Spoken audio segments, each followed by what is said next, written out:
ओम साई राम। तो आज हम करेंगे आरंभ अध्याय नंबर 40 का। तो जो भी कर रहे हैं श्रवण पूरे श्रद्धा और सबूरी के साथ में कीजिए, तो अद्भुत लाभ आप पाएंगे। चाहे वो आध्यात्मिक हो चाहे सांसारिक हो, हर कोई लक्ष्य आप प्राप्त कर पाएंगे अवश्य ही। तो साईं चरणों में अपनी जितनी व्यथाएं हैं अवश्य ही रखिए, परेशानियां हैं, दुख है, तकलीफ़ें हैं, दुविधाएं हैं, अवश्य चरणों में रख के तब इनका श्रवण कीजिए। तो देखिए आप ज़िंदगी किस तरीके से जो है बदल जाएगी और निखर जाएगी।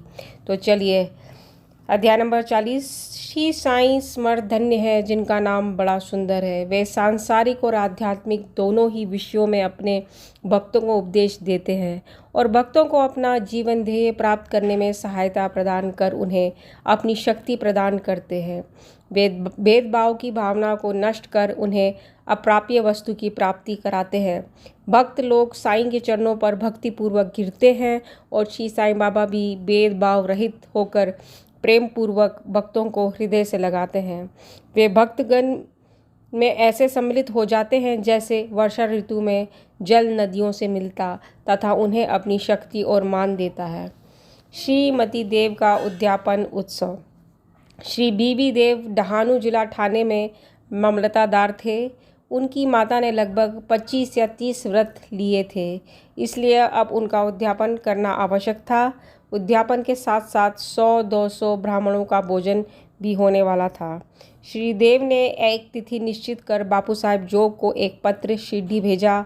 उसमें उन्होंने लिखा कि तुम मेरी ओर से श्री साईं बाबा को उद्यापन और भोजन में सम्मिलित होने का निमंत्रण दे देना और उनसे प्रार्थना करना कि उनकी अनुपस्थिति में उत्सव अपूर्ण ही रहेगा।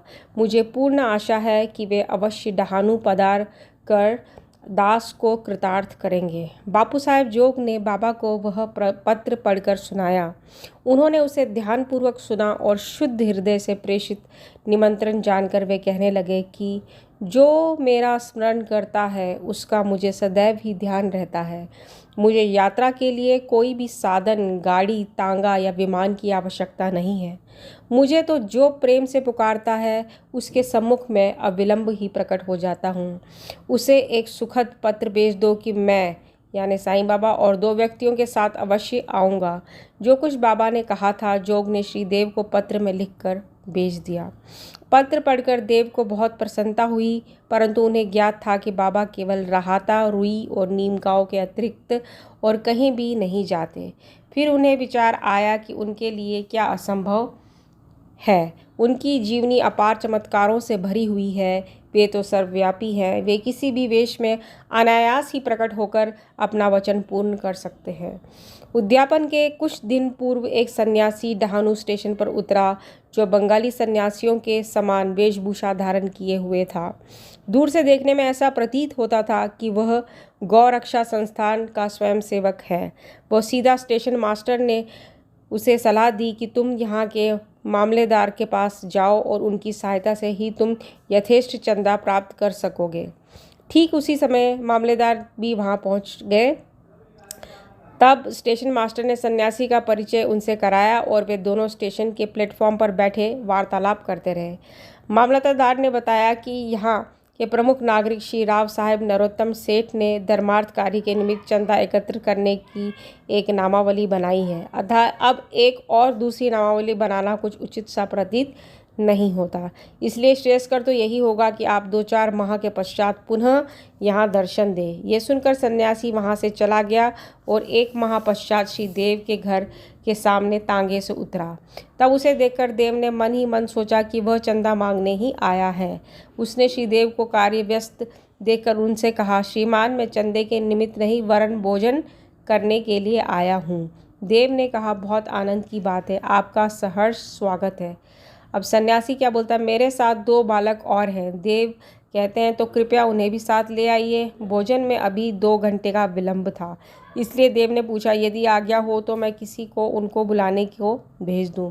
तो सन्यासी कहता है, आप चिंता न करें, मैं निश्चित समय पर उपस्थित हो जाऊंगा। देव ने उनसे दोपहर में पधारने की प्रार्थना की। ठीक 12 बजे दोपहर को तीनों वहां पहुंचे और भोज में सम्मिलित होकर भोजन कर के वहाँ से चले गए। उत्सव समाप्त होने पर देव ने बापू साहब जी को पत्र में उल्हाना देते हुए बाबा पर वचन भंग करने का आरोप लगाया। जोग वह पत्र लेकर बाबा के पास गए, परंतु पत्र पढ़ने के पूर्व ही बाबा उनसे कहने लगे, अरे मैंने वहाँ जाने का वचन दिया था तो मैंने उसे धोखा नहीं दिया। उसे सूचित करो कि मैं अन्य 2 व्यक्तियों के साथ भोजन में उपस्थित था, परंतु जब वह मुझे पहचान ही न सका तब निमंत्रण देने का कष्ट ही क्यों उठा। तो यही बताया जाता है, बाबा किसी भी वेश में आ सकते हैं। तो इस प्रकार से वो सन्यासी के वेश में वहाँ पहुंचकर उन्होंने अपने वचन को पूरा किया। ठीक है, तो वो कहते हैं, मैं अपना वचन पूर्ण करने के लिए अपना सर्वस्व निछावर कर दूंगा, मेरे शब्द कभी असत्य न निकलेंगे। तो ये कहते हैं हमारे साईं बाबा। तो साईं बाबा पर कीजिए अटल विश्वास, तो अवश्य जीवन जो है आपका संवरेगा और जिसका भी जो आध्यात्मिक लक्ष्य अवश्य पूर्ण होगा। और सांसारिक लक्ष्य तो छोटे हैं, सबके सामने अवश्य ही पूर्ण होंगे। तो साईं भक्ति में अपना योगदान दीजिए। साईं चैनल को सब्सक्राइब कीजिए। ओम साईं राम।